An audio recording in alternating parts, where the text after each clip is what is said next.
Miris hanya untuk konten dan eksistensi di media sosial, puluhan remaja gelar tawuran. Fenomena ini mulai marak usai pandemi COVID-19.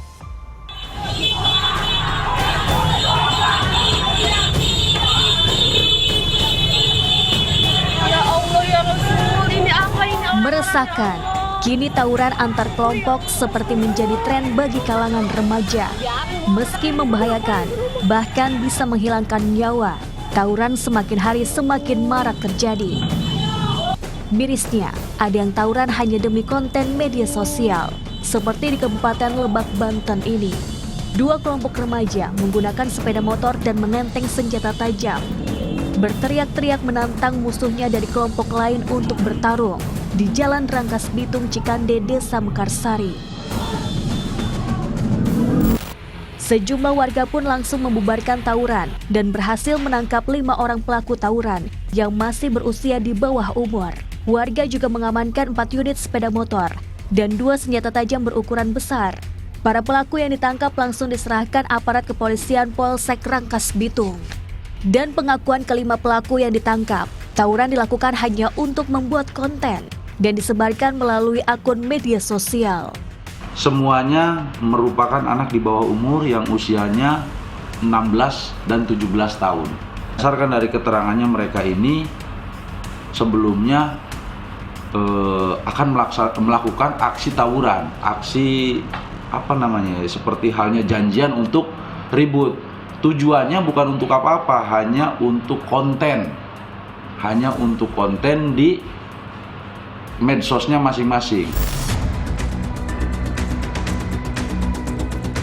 Sementara di Bogor, Jawa Barat, 2 kelompok remaja yang menamakan dirinya Hayoloh dan Stone City terlibat aksi tawuran usai saling ejek di media sosial.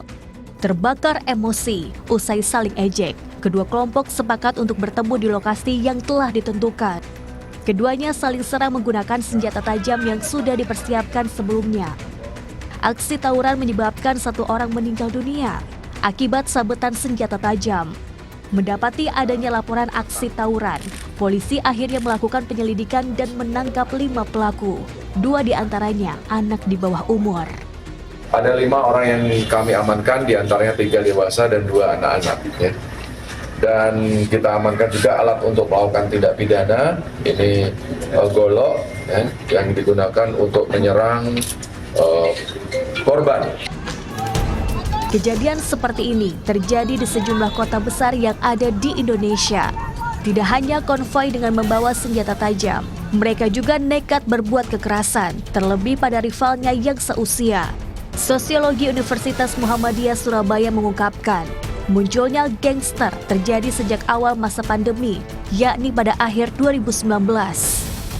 Bahwa media sosial menyediakan satu ruang di mana orang bisa melihat itu secara terbuka. Lah itu yang menyebabkan apa yang melatar belakangi mereka suka memamerkan kekerasan atau senjata tajam. Terus yang kedua, senjata tajam itu punya makna, itu simbol kekuatan, bahwa simbol kekuatan tersebut berusaha ditunjukkan ke khalayak atau bisa juga ditunjukkan kepada rival geng yang lain. Selain untuk mencari pengakuan atas keberadaannya, tak jarang mereka membuatnya sebuah konten untuk diunggah ke media sosial dan tujuannya mencari pengikut. Pada riset kriminalitas urban, faktor ekonomi dan kemudahan informasi membuat fenomena seperti ini mudah menyebar luas. Uniknya, hujatan dari netizen justru membuat mereka semakin militan dan berani berbuat nekat. Kalau lihat berbagai macam riset atau berbagai macam penelitian di beberapa negara, fenomena gangster ini ketika mendapatkan perlakuan pengucilan dari masyarakat, mereka dikecam, mereka diposisikan dalam posisi yang bisa dibilang dianggap sebagai sampah atau kotoran di masyarakat, justru mereka akan cenderung menarik diri.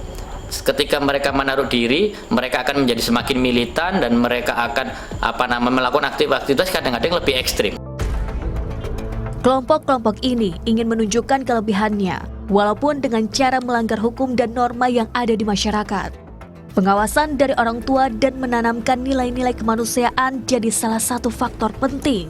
Begitu juga ketegasan aparat penegak hukum untuk memberikan efek jera bagi para anggota gangster.